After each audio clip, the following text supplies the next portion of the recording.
everybody, it's Rachel Bennett and welcome back to the Now Mom. We're talking chores today. That's right. That's right. We have 6 kids and a lot of chores in the house, and we feel that kids can start chores as little as even 2 years old. They can help pick up things. They love to help, and so I'm going to show you my chore wheel and how we get it done. Here is the chore wheel.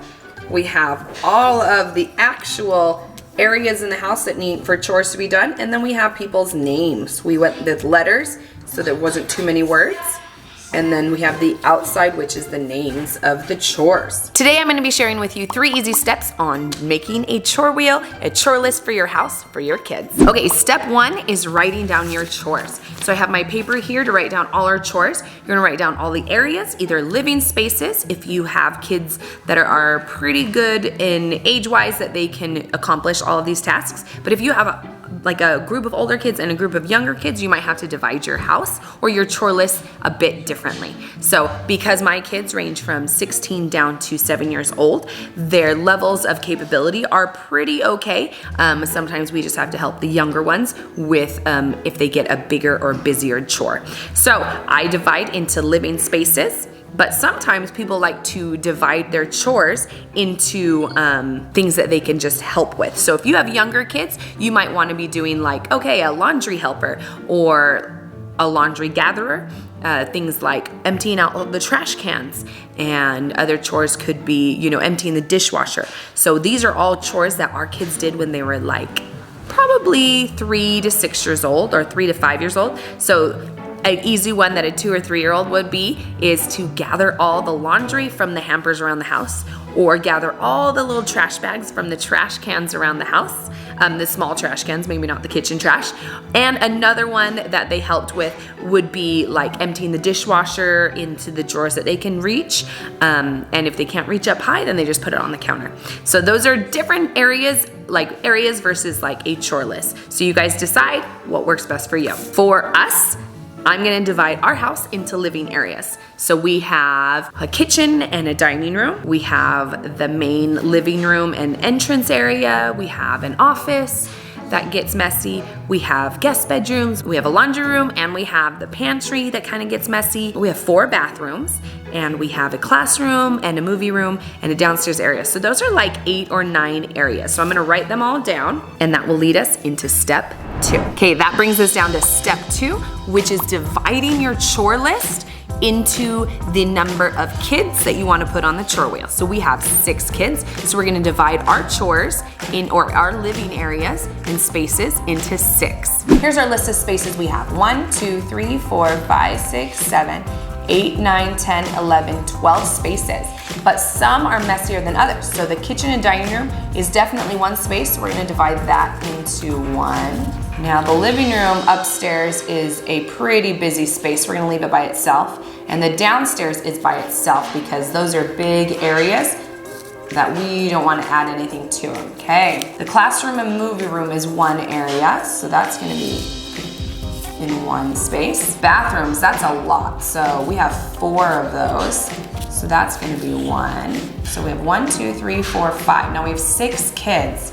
I think the storage rooms aren't messy enough to be on the chore wheel, so that'll be an extra chore. And looks like we have these 4, and these are pretty equal with not being busy at all. So 1, 2, 3, 4, that could be 1 chore altogether. So now we have 1, 2, 3, 4, 5, 6 chores. We've divided our living spaces and our chore areas into 6 for our 6 kids. Now some of these are really busy and messy, so some weeks might be a little bit harder, and some weeks will be a little bit easier, like the classroom movie room. We only go up there like once a week, maybe twice a week, so it will need like extra dusting because it's not used all the time. So we've divided into 6, and we're ready to make our chore wheel. Make sure you guys check out Pinterest, or I'll link down some good links below where you can find age-appropriate chores for kids of any age, all the way down to 2 years old and then up to however old they are that live in your house.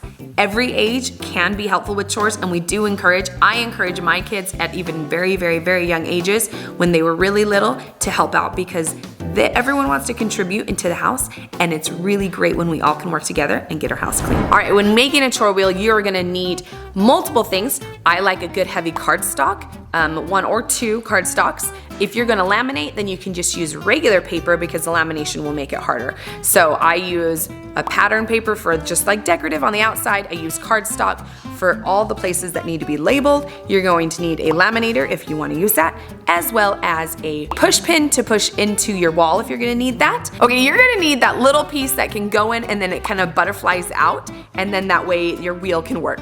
I've lost my brain and I can't remember what it's called, but you guys get the idea. All right, so for your supplies, you're gonna need your craft paper, and I've already made my wheel, so I use a pattern paper on the outside, and then I use a cardstock. So this size is one of our biggest plate sizes, and that's what I use as a template. So this is kind of a little bit smaller bowl I found, and then this bigger one is a plate size. So I use the pattern paper, and then I divide it by 6. 6 is actually a really easy wheel to make. The harder numbers are like 3 and 5 because you have to have like a good pie size, and that's a little bit harder, but that's okay, you can do it.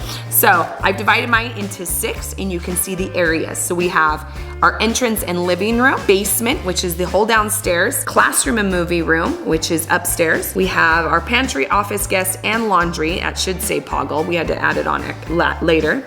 Kitchen and dining room. This is our busiest chore and does need the most help, but mom and dad try to help out at night, or the kids when they are cooking dinner, we all try to help clean up after dinner, so it's hard. And then we have bathrooms. So here is our 6 chores that we've divided our wheel into. Now you're gonna need another paper, and I just used regular pattern paper, and I put their names on them. So this one took a lot of thinking. You're gonna need to think about who you want to follow each other. So if you look at our chore wheel, I have a big kid, and then a little kid, and then a big kid, and then a little kid, and then our boys, which are in the middle, who are pretty sufficient at doing their chores most of the time. You don't want, for me, I didn't want to put big kid, and then all the way down to little kid, because then you would have like 2 or 3 weeks in a row where they might be struggling with something like the kitchen, and you'll have to be doing more help that time. So I divided that up like this, so that if a little kid like Cora has the kitchen, then Shay's gonna follow her so that he can pick up maybe areas that didn't get cleaned as good the week before, and then after him Wyatt, and then Clay, who follows Wyatt, and then Evie, and then Raquel. So you see how the pattern is. You wanna just think about how the order of who does the chores go in your family. So maybe spread out your big kids and your younger kids so that they can balance out on the wheel. As well as when you actually put them on the wheel, which chore follows which. So that's something to think about. I did have to arrange it around in a specific pattern so that like a little kid isn't doing 2 hard things one after the next. So we kind of spread that out as well. So this is how you create it. You're gonna need this is called a fastener, guys. A round head top fastener. So you have your wheel. You wanna make sure it's smaller. This is a smaller bowl that I had. And you wanna line up your lines, but sometimes they're not gonna always be perfect, and that's totally fine.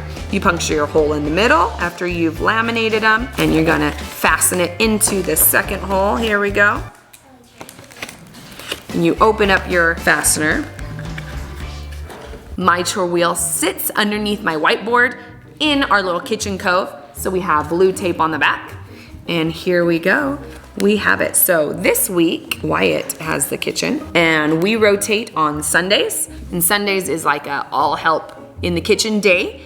We all try to help and get, dinners, food made, as well as cleaning up, and it kind of resets for the next week. And we try to help the main areas out so that the next person that gets the job isn't like, what? The person before me didn't do their job. So here you go. This week, Wyatt has the kitchen, Shay has the bathrooms, Cora has the classroom, Raquel has the entrance and living room, Evie has the basement, and Clay has the Poggle, pantry, office, guest, and laundry room. And then on Sunday, we will rotate it, and it goes to the next week. So this is how I've made our chore wheel. I hope you guys enjoy this. And we can always talk about incentives on how to get that chore wheel done in our next video. So make sure you guys keep watching, because I've got great ideas on how to accomplish chore time in our house. We'll see you guys next time. Thanks for hanging out.